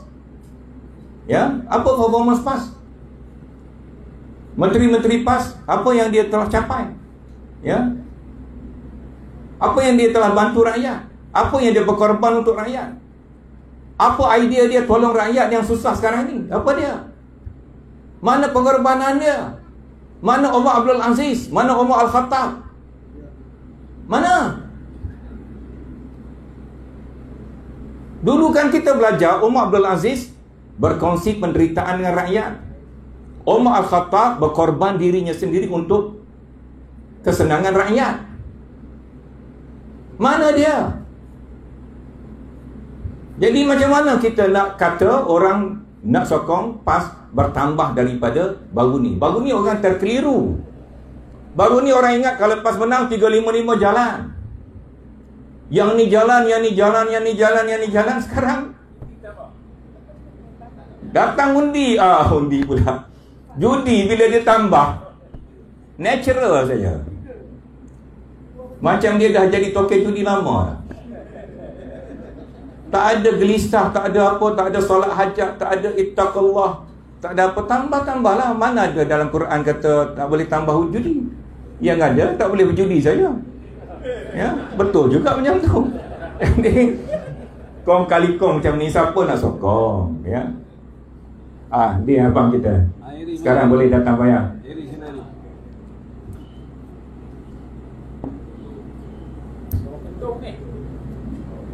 Dah tanam halia bentong. Assalamualaikum. Saya daripada Betul. 5-6 bulan yang lepas kan saya ada tengok live Datuk. Datuk mengatakan tentang tone loss sokongan of trust. Loss of trust. Maknanya pendirian Datuk tu cukup jelas lah tentang Tun ni, kan? Tapi saya tak berapa faham ada lagi sikit golongan yang nak bersama dengan Tun. Sedangkan tadi Datuk ni cakap kalau duduk apa Anwar, Ridwan, Mak Sabu, dia nak tanya Tun tentang manifesto pun dia tak dapat nak jawab. Itu pertanyaan saya lah. Terima kasih. Siapa nak sama dengan tu? Tak tahulah. Doktor beranak. Ni soalan sensitif sikit lah. Saya tumpang Tun Musa Hitam lah, ya. Tun Musa Hitam kata Tun ni tak boleh percaya. Jadi saya pun rasa lega. Rupanya bukan aku seorang kata macam tu, ya. Mula saya ingat takut aku ni seorang aku percaya. Kata Tun Musa Hitam pun kata, Tommy Thomas pun ada kata, apa lagi seorang lagi, ya. Apa dia? Ya. Jadi saya tahu Tun masih usaha nak jadi Perdana Menteri balik. Tok Guru Haji Hadi ada jumpa dia minggu lepas, ya. Minta maaf lah Tok Guru Haji Hadi, saya bocor sikit rahsia. Tok Guru Haji Hadi jumpa dia dan minta sokong Tun Mahathir bentuk unity government balik. Tapi 1-2 hari lepas dia jumpa Tun Mahathir, ada keluar kenyataan Tok Guru Haji Hadi semua parti-parti kena masuk dalam Perikatan Nasional dan sokong Perikatan Nasional.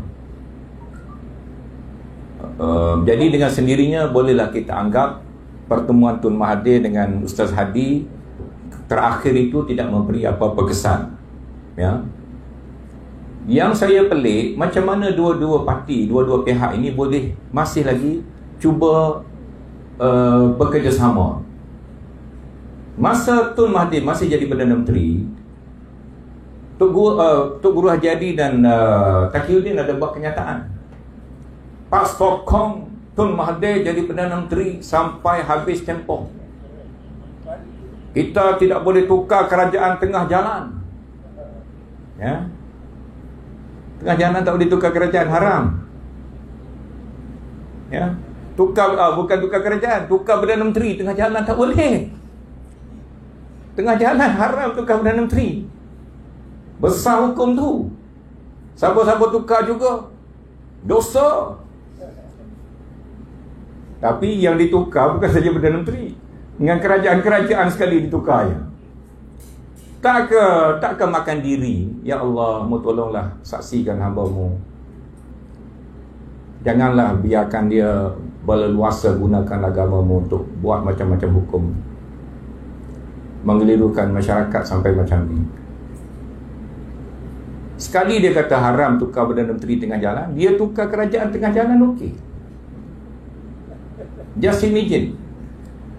Pada masa itu dia kata dia akan sokong Tun Mahathir sampai habis tempoh. UMNO pun kata sokong sampai Tun Mahathir sampai habis tempoh. Dan kita pula disalahkan kerana nak tukar Tun Perdana Menteri. Tetapi dari segi fakta, saya nak kongsi dengan rakan-rakan di sini, mesyuarat PH yang terakhir ketika Tun Mahathir jadi pengurusi, saya hadir, ya. Mula-mula Datuk Seri Azmin Ali, YB Razid Jidin, Syed Saddiq, minta maaf saya sebut adik saya, dan Rina Zuraida,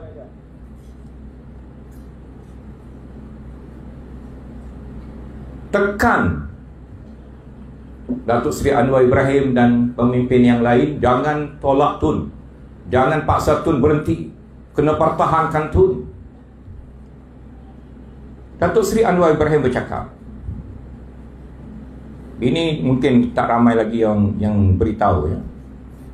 Datuk Seri Anwar Ibrahim kata, jangan, tak usah bahaslah tajuk ni, please, jangan kita bahas bila Tun nak berhenti, cukuplah, ya.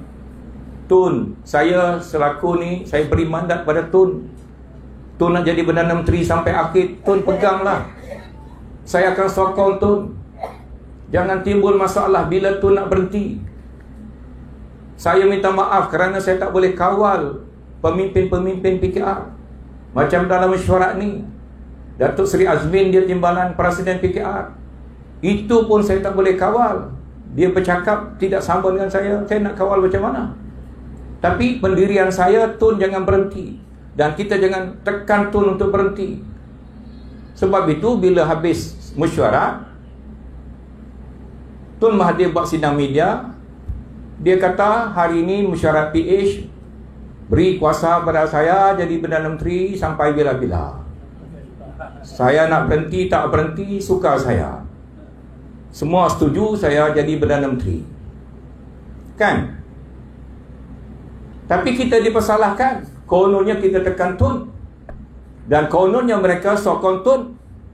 Kerana itulah pada 27 hari bulan Mac, Tun keluar dalam TV live. Dia buat perutusan negara. Saya dapat sokongan ke semua ahli-ahli parlimen. Saya akan bentuk kerajaan yang tidak berasaskan kepada parti-parti tertentu.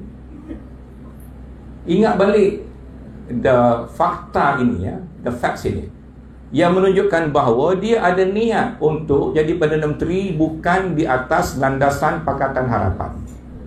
Kerana pada waktu itu semua ahli parlimen memberi sokongan pada dia untuk jadi Perdana Menteri semula, tapi bukan dengan platform PH. Tiba-tiba datang hijack ni apa? Dalam bahasa Melayu hijack ni apa? Mencolek, mencuri plan Tun Mahathir ni.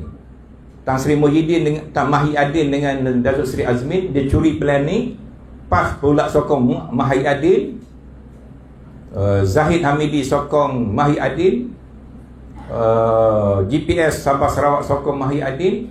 Maka Mahi Adin cukup bilangan menghadap agung jadi Perdana Menteri. Tinggal Tun Dr. Mahathir terkapai-kapai seorang diri.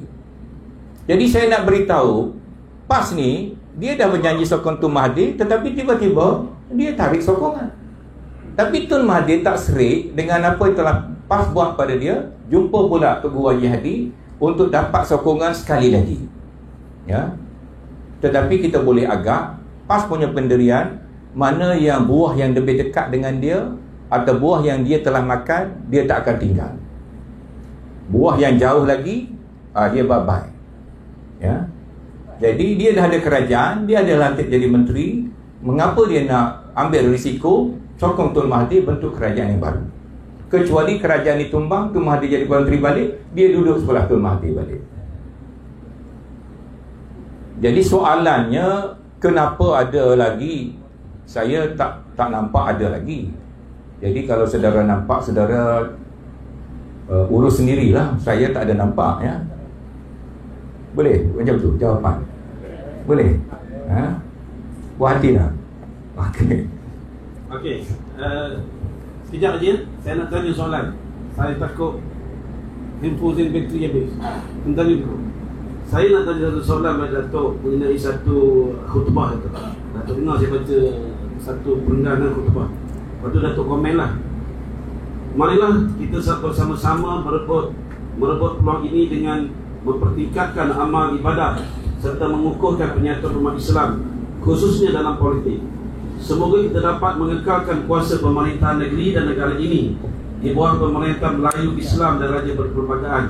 Ingatlah, pengajaran yang berlaku sebelum ini, bangsa dan agama kita dihina kerana kuasa pemerintah berada di bawah musuh Islam. Jadi minta Datuk komen, kerana beberapa hari yang lepas kita juga dapat maklumat bahawa Menteri Luar kita Datuk Hisham pergi ke negeri China, mengakui bahawa negeri China komunis itu adalah abang besar daripada kerajaan PN.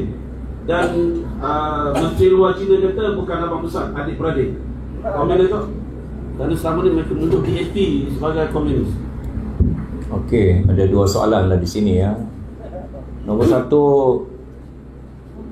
sebenarnya khutbah dan masjid ni tak boleh dipolitikkan. Politik parti, ya. Politik agama lain, politik parti lain. Parti ni sistem demokrasi barat, ya. Parti ni adalah sistem barat. bukan sistem Islam. Dalam Islam mana ada parti-parti ya. Kita parti ni adalah orang putih buat sistem. Bila kita tubuh parti di bawah sistem orang putih ni, kemudian kita jadikan parti itu sebagai agama, jadilah dia politik kepartian ya, mempolitikkan agama bagi politik kepartian. Kita kena beza tu. Agama tak ada parti. Ya. Semua orang boleh jadi Islam walaupun dia agama politik yang parti yang berbeza-beza. Sebab itu di Indonesia PAS ada. Tapi adakah orang Islam tak ada di Indonesia? Ada. Di Singapura PAS tak ada. Adakah tak ada orang Islam di Singapura? Ada. Di Thailand PAS tak ada. Adakah orang Islam tak ada di Thailand? Ada. Ya. Jadi politik kepartian atas masjid dan khutbah ini berbahaya dan salah. Ya.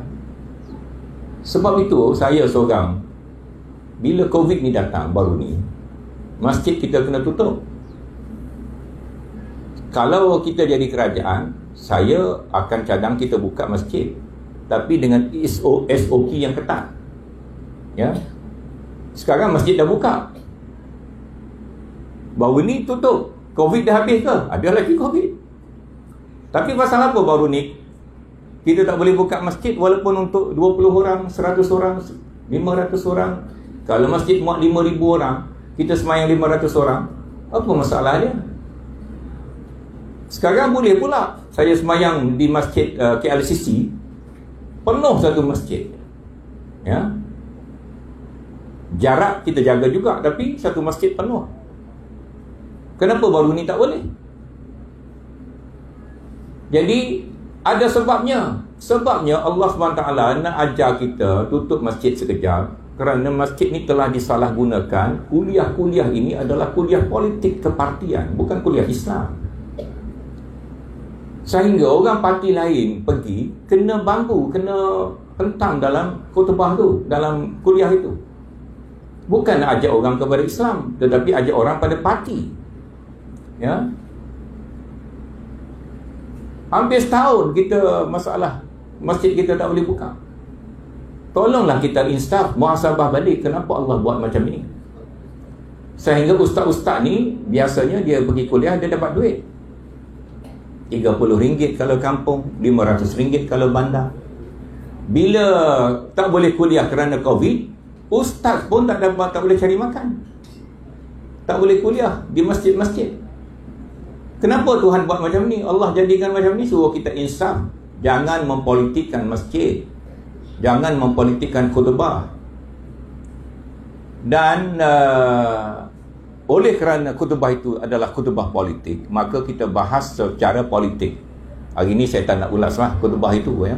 Tetapi saya berharap majlis-majlis agama Islam negeri-negeri mengambil perhatian, membersihkan unsur-unsur politik kepartian daripada khutbah dan masjid-masjid demi kebaikan umat Islam di negara kita. Kemudian bila kerajaan Islam ni kononnya naik, saya nak beri satu contoh. Airport Kota Baru 450 juta kalau tak silap saya. Siapa yang dapat? Sini kita nak ikut dia line, nak ikut line dia. Bukan kita nak betul-betul. Kita nak follow dia line. Line dia Melayu Islam. Yang dapat airport Kota Baru tu ada orang Islam seorang dalam syarikat yang diberikan. Ada orang Melayu seorang. Mungkin dia boleh cari tender itu, dia duduk nombor 7. Dia bukan yang paling rendah, dia bukan quotation yang paling baik, tawaran yang paling baik dari segi harga, bukan. Ya. Dia dapat, mungkin ada kaitan kerana menteri pengangkutan itu daripada mana pengangkutan? Daripada MCA. Yang PAH dengan bersatu duduk Melayu Islam, menteri pengangkutan MCA buat kerja, dia tak tahu pun. Jadi macam mana Melayu Islam di bawah Perikatan Nasional ini menjadi lebih kuat? Saudara beritahu saya. Itu saya bagi satu contoh baru. Kita ada 20-30 contoh ya. Itu satu contoh saja.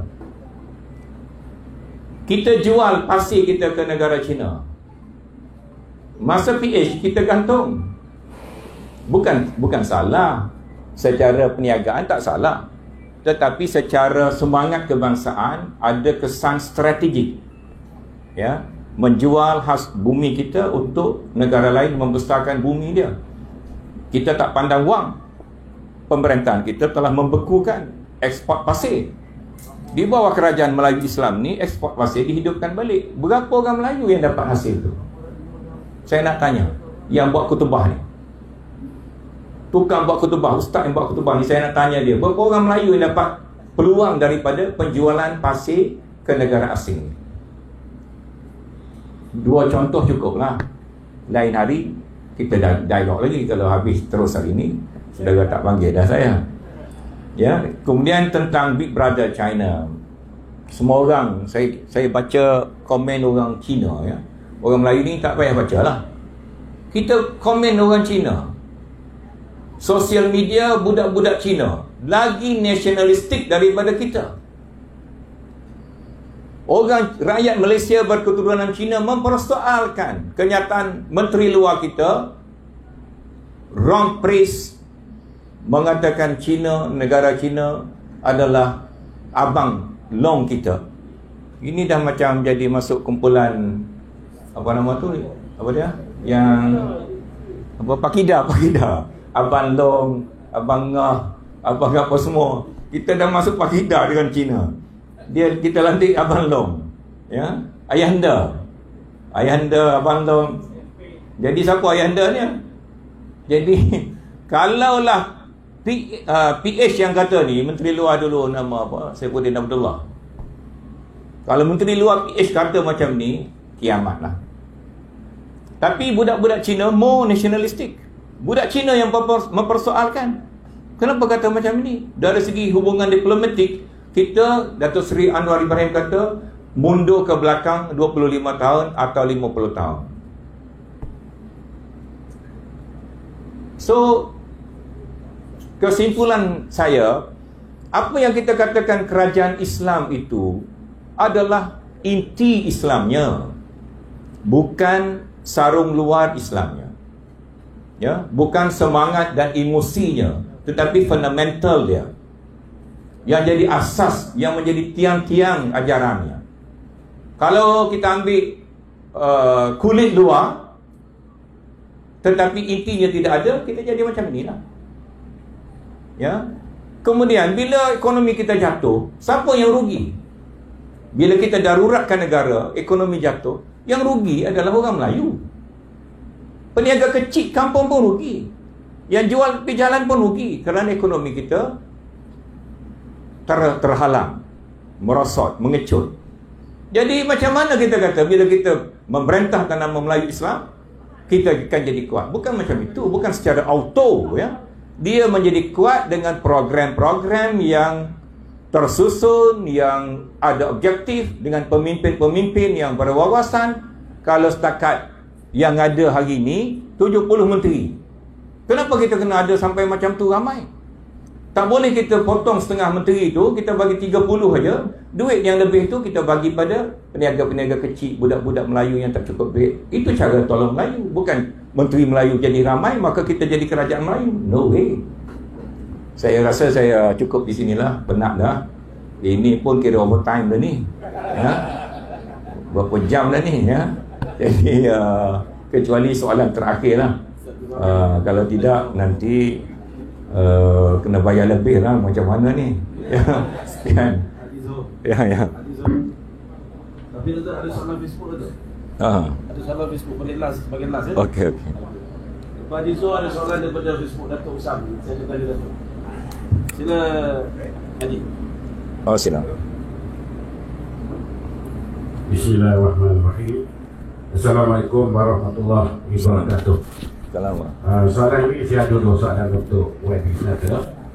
Yang pertama mengenai PAU yang baru ini yang bersidang paper UMNO ini, dan Zaid Zahmidi sebagai Presiden UMNO mengatakan dia memutus politik dengan bersatu dengan kata noktah ni maksudnya tiada siapa habis lah. Itu pendapat saya. Dan Datuk Zat Zamri pernah bercakap, dia kata selepas PAU ni UMNO akan bersendirian. Yang Datuk Usam kata tadi, bersendirian berlawan perseorangan. Jadi dari perseorangan pula, dia mengatakan, Datuk Zat Zamri kata, dia ni kalau menang besok, dia adalah jadi chairman untuk semua parti-parti. Dia kan? Parti-parti. Dan juga dinamakan penjajaran baru politik PU15. Di situ saya lihat jajaran macam mana. Saya minta pada Datuk, jajaran baru macam mana? Adakah dengan PKR ke? Adakah dengan DAP ke? Amanah ke? Itu saya nak. Adakah benda akan terjadi pada PU16? Bagi saya, pandangan pribadi saya, cakap Datuk Zamri itu mengatakan nokta start hari ni mungkin UMNO ni banyak ubah sekarang. Tadi itu pandangan saya, tak percaya. Itu saya ambil itu cakap politik dia kan. Adakah benda itu akan menjadi satu kenyataan untuk penjajaran baru? Yang kedua, sikit kan. Yang kedua dia sekali campur. Ini, adakah orang UMNO masih ingat apa yang orang PAS bercakap pada dulu dengan Ahmad Al-Jihadi? Mengapikan orang UMNO semayang tak betul. Adakah orang UMNO boleh terima PAS dengan sekarang? Itu harapan saya. Terima kasih. Imam Datuk. Saya ni bukan tukang nujum ya. Jadi apa yang UMNO akan terjadi pada dia, apa pendirian UMNO di masa depan, saya tak tahu. Saya pun tak bincang dengan Zahid Hamidi ya. Tetapi nasihat saya ialah, kita PH ni kita kena kuatkan parti kita. 3 parti tonggak PH ni jangan berpecah. Dan kemudian kita kena mendekati ahli-ahli UMNO dari sekarang. Ya. Kerana UMNO ni telah dipermainkan oleh Bersatu, UMNO telah dipermainkan oleh PAS. Jadi dia pun rasa sedih hati juga. Kita kena approach dia, jumpa orang UMNO, bincang, tak ada masalah. Engagement macam tu tak ada masalah. Bila kita nak menang, kita tak ada kira undi tu daripada mana. Kita bukan kapis undi tu. Awak ni Islam undi, awak munafik tak boleh undi. Tak ada macam tu ya. Mana siapa nak sokong kita, suruh jadi kita jadi imam, kita kena terima sokongan mereka. Tapi nak boleh mereka sokong, kita kena berdekatan dan berkenalan dan bermesra-mesraan dengan mereka. Kita kena jumpa cawangan UMNO. Kamu ni dah dipermainkan orang ya. Mungkin 30% orang UMNO nanti dia ahli UMNO tapi dia mengundi PH, maka kita akan dapat undi yang kita perlukan. Yang pertama ya. Yang kedua, UMNO ni sendiri bila dia buat ketetapan dia nak keluar daripada kerajaan dan ikatan dengan Bersatu apabila parlimen dibubarkan, ini menakutkan Bersatu. Bersatu dia ada kuasa, dia ada pedang. Ya, pedang kuasa. UMNO macam timun, tembikai. Banyak-banyak cakap, ya, kena hirislah. UMNO ni timun, tempoyak ke timun? Timun. Yang tempoyak siapa dia? Baik. Jadi maksud saya, bila UMNO ni mengugut macam ini, lepas tu dia tarik break. Dia ugut, dia tarik break. Bersatu ni dia hati dia goncang juga. Saya takut Bersatu ni, oleh kerana dia Menteri Dalam Negeri, dia ada kuasa, dia Perdana Menteri, pedang di tangan dia. UMNO ini adalah ibarat watermelon, tembikai. Saya takut Bersatu akan ambil langkah-langkah sehingga UMNO ni terpaksa melutut kepada dia, termasuk mengharamkan UMNO itu sendiri. Ya, saya bukan nujum ya, saya hanya takut. Jadi tak bolehlah UMNO ni pegang-pegang lepas tak boleh. Kalau betul ada keputusan, go ahead. Kalau cakap besar lepas tu duk diam, orang tikam kita habis. Kalau UMNO diharamkan, maka betul lah yang saya cakap tadi, kita kena mendekati ahli UMNO untuk menyokong kita daripada sekarang. Habis cerita, tak payah banyak cerita. Hari ini bawa balik ni saja cukup dah. Ya. Kesimpulan kita, saudara balik ni, kita nak menang pilihan raya akan datang atas tiket PH. Dan dengan itu, salah satu strategi kita mendekati orang-orang UMNO untuk mendapat undi dia dalam pilihan raya akan datang. Habis. Cukup. Yang soalan nombor 2 tadi, saya pun tak ingat dah. Apa dia? Yang kedua tadi? Oh, itu amanat tu dah cerita lama dah. Dah UMNO telan dia, kita nak buat macam mana?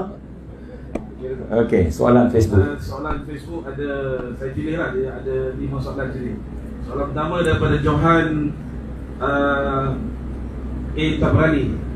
Assalamualaikum Datuk, soalan saya, bolehkah tindakan undang-undang diambil terhadap kerajaan PN dan hadapkan ke mahkamah pada masa akan datang jika ada bukti-bukti salah laku yang mereka lakukan dalam melanggar undang-undang? Dan soalan lagi saya ambil daripada soalan yang berbunyi, ulasan Datuk mengenai PAS digantikan pelacur oleh kuli. Itu saja. Yang lain saya tak pernah sebab biasa. Ulasan yang kedua tu saya dah ulas hari tu dalam putusan ke, kalau saya tak ingat ya. Bukan dalam forum di Bangi ya. Ya. Iaitu pelacur ni bukan pelacur jual badan ya. Pelacur yang dimaksudkan adalah jual prinsip. Ya. Dan Tengku Razali ni yang menarik baru ni, dia kata dia pula satu-satunya cara Perdana Menteri yang layak ya. Jadi saya pun kecil hati lah, saya pun nak jadi Perdana Menteri juga jadi janganlah buang nama orang lain juga ya. Jadi biarlah ramai sikit senarai tu. Kalau kita kata kita seorang, jadi orang lain rasa macam mana. Jadi baik, tetapi calon tu mungkinlah kita kata Tengku Razali paling layak. Tapi jadi Perdana Menteri ni dia kira bukan kira layak tak layak. Ya. Dia kata Muhyiddin tak layak, tapi dia dah jadi Perdana Menteri, macam mana nak buat? Jadi kalau semua yang layak jadi tempat dia, ambil tempat dia, memang tak ada masalah. Yang jadi masalah kepada kita ni, yang tak layak boleh dapat tempat itu ya. Saya berharap Tengku Razali ni rasional sikit lah. Kalau betul dia nak jadi Perdana Menteri, dia kena beramah mesra lah dengan parti-parti yang lain. Kalau dia kata Anwar tak layak, so dia dah hilang sokongan semua ahli parlimen PKR. Macam mana dia nak jadi Perdana Menteri? Lepas tu dia kata parti dia sendiri pun tak sokong dia. Janganlah beritahu orang benda macam tu. Jangan beritahu orang kata kita, parti kita sendiri tak sokong. Habislah siapa? Macam mana nak jadi Perdana Menteri? Ya? Jadi Tengku Razali ni pun saya kira kena ini sikit lah ya. Yang soalan yang pertama, apa boleh ambil tindakan ke tidak? Yang ni nanti kita dah menang dululah ya. Terus kita tak usah duk cakap banyak. Bagi menang dulu ya. Semua kena kerja bagi menang. Budak-budak 18 tahun yang tak boleh mengundi, dia kena kempen untuk kita. Lepas kita menang, kita bagi dia mengundi 18 tahun.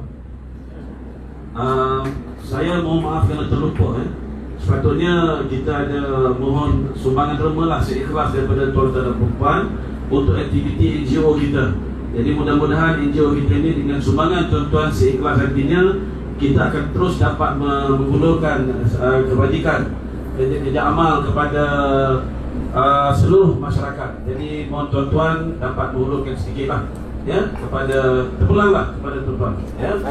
Tugas kita menggerakkan tabung ya, bukan tim Milo tapi tabung. Jadi pihak penganjur mengucapkan terima kasih kepada Yang Berhormat Senator Datuk Haji Usam Musa kerana telah sudi meluangkan masa ya pada hari ini, pada petang ini, untuk bersama kita melontarkan pandangan, nasihat dan pendapat untuk kita terus bergerak bagi menjayakan program kita dan visi misi insya-Allah Pakatan Harapan. Mudah-mudahan kita dapat berjumpa lagi dengan Datuk Usam di masa akan datang, dan program seterusnya kita nanti saya boleh maklumkan awal, insya-Allah kita akan menjemput Dr. Mujahid mungkin selepas Hari Raya ya. Sebagai tanda kasih sayang kita, saya persilakan